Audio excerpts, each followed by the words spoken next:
Traders Association, GUTA. He's joined me on the line. Mr. Obi, you're welcome to Eyewitness News. Yes, sir. How are you doing, sir? I'm doing great, sir. Since the last time we spoke, where you were opposed to this ally that the government was seeking to lay before the House, and the fact that the laying has been suspended or has not been successful and now has been suspended, has there been any conversations, discussions with government? Have they come to you? What have they said to you about this ally, since you said there were no consultations prior? Yeah, they were so bent on passing this law, but we are also so bent of disallowing it to come. So we had also petitioned Parliament through the Speaker, through the minority leadership, through the majority, and then a select committee on trade and industry. We've done all that. And then they have seen reason to what we're saying, because it should not be said that we have to be handed with issuance of permit before we can import. We are not going to do that. It's an archaic methodology, and that it will not help us. And so it is not going to happen today or even for the future that we have to subject ourselves to that method of restriction. If we think that we have attained self-sufficiency, all that we have to do is to ban. And that one, we don't have a problem with that. You ban it. If you think that we have attained self-sufficiency and you do not require that the importers bring the shortfall or demand, then you import, then we fund from within and then buy whatever things that we have produced here. And so it's very unfortunate, because we want to exercise import substitution, and we have to do it the right way. Now you put ahead restrictions ahead of the objectives. The objectives being that you want to shore up local productivity. How are you going to do it? What measures are you adopting? What incentives are you giving to? How are you reducing cost of doing business in the country? That's what we have to be thinking about. And when we have been able to achieve some threshold of local capacity of production, then we say that we want to do some kind of restriction. And definitely, even that is not going to be issuance of permits that have been abused in the past. This exercise came and it failed, and it didn't produce any results. Even just recently on there's restrictions on poultry, and it also failed, with all the challenges that business people have to go through before importing and all that. It did not enhance local productivity of poultry. Now we still have a shortfall of about 90%. So we don't even have a good reference in the issuance of permits. Now we've itemized about 22 items. Among them is sugar, that we don't produce even a gram here. We don't even produce a gram here, and that we are being restricted. The whole exercise was very empty, and it lacked foundation. It lacked the basis to do it. It does not even provide any data. Nigeria, when they decided to ban on importation of rice, they knew what they were talking about, because at that time they've attained about 85% capacity, domestic capacity of rice production. And that they knew that when they close the borders, they will be able to attain it. Here, do we have the figures to support whatever we want to do, and even what strategy that we want to adopt? And that we are just doing it for doing sake, which is not going to produce any results. So it's coming to waste our time, our resources, and then it's going to impede on trade facilitation that dwells on ease of doing business, time of doing business, and cost of doing business, because you are going to pay for the permit also. What is it? That in the era of trade liberalization, we have to bring this. So yes, if you want to help government, we have to engage government to see how we can modify our production methods, or how to enhance on productivity, whatever experience that we have.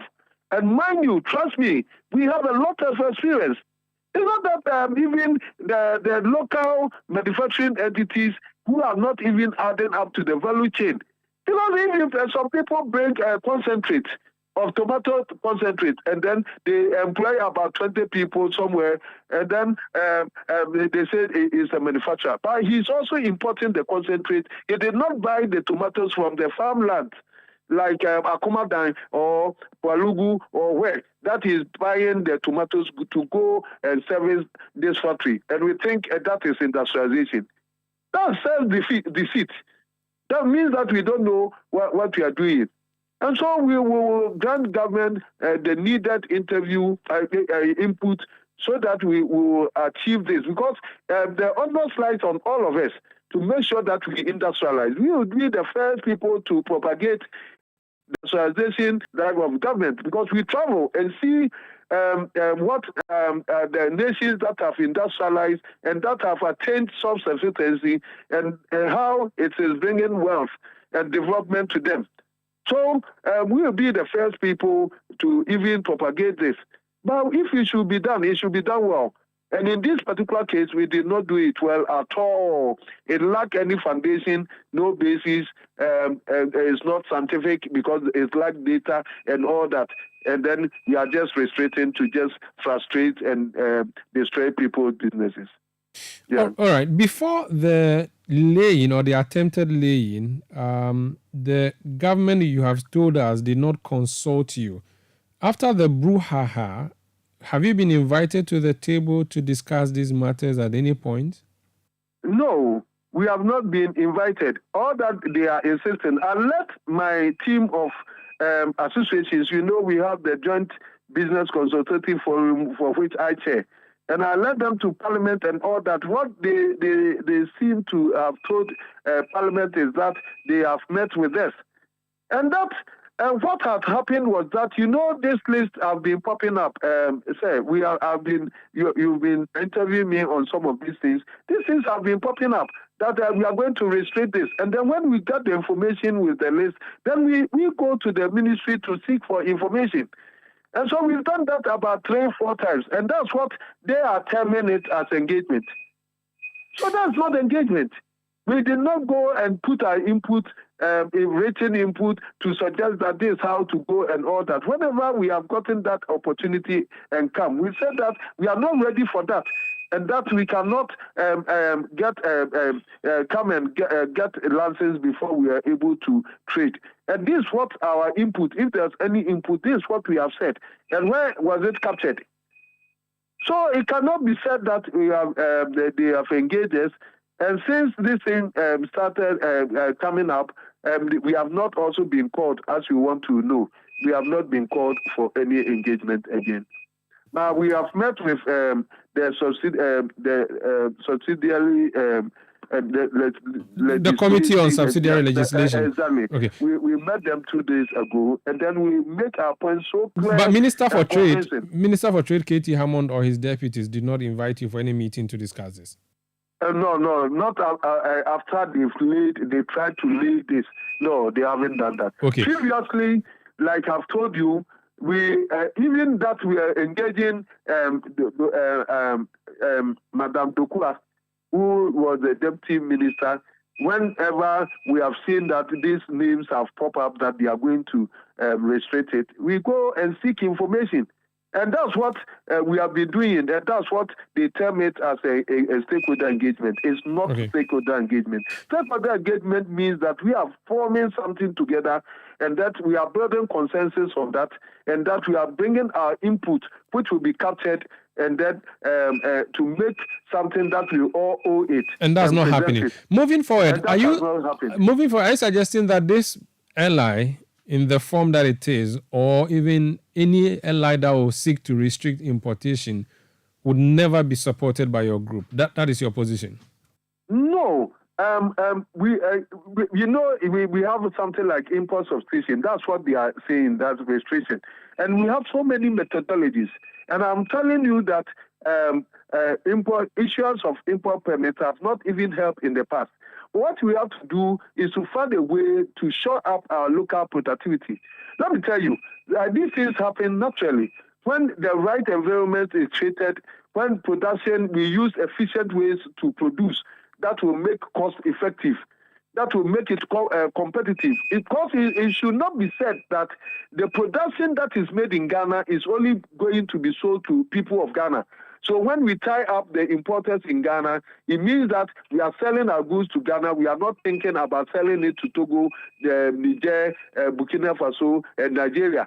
Because whether the price is high or low, the people of Ghana should buy and leave the others. No. So we have to create the enabling environment to make the produce that turns out from our industrialization very competitive, and so that we can even export.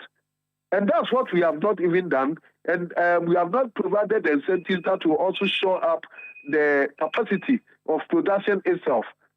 You understand? I get you. Look at cement. The cement that we have our own GUTA cement being produced by our own Ibrahim. We have the GUTA cement. We have this diamond cement. And then the letter that comes from Dangote because of the continental free trade. Who have been importing cement? You know that they themselves took cement out of the list. Because everybody understands, because we've been able to efficiently produce cement at cost-effective, quality is good. Ghanaians have accepted it. Other things are also like that. That the 4,000 that is coming gradually, people have started accepting it. And this thing comes. And so all that you have to do is to increase the local capacity of production. And you will support it. Very well. We also support it. Before you take leave of us, I have a quick question on a story that we are following, that your union members at Opera Square have some issues with the AMA over a directive to demolish structures in parts of the Central Business District. What's the situation there? Yeah, these are some of the artwork things and all that. Because we are practicing democracy, and it is important that stakeholder engagement precedes anything. And whatever thing they are doing, we have never been consulted. So out of the blues, some of these things come. They have given me, they've just called me to inform me about this development. And I'm here to get, today I knew my members went to Power Square and sit down with the traders, and they will come and brief me. And then I can give you an informed position or whatever is happening. So for now, let's put it here. Thank you so much for speaking to us, and wish you all the best. Thank you, my boss. Thank you so much. That's the president of the Ghana Union of Traders Association, GUTA, Dr. Obing, George Obing. Joseph, I beg your pardon, Obing. This Eyewitness News on 97.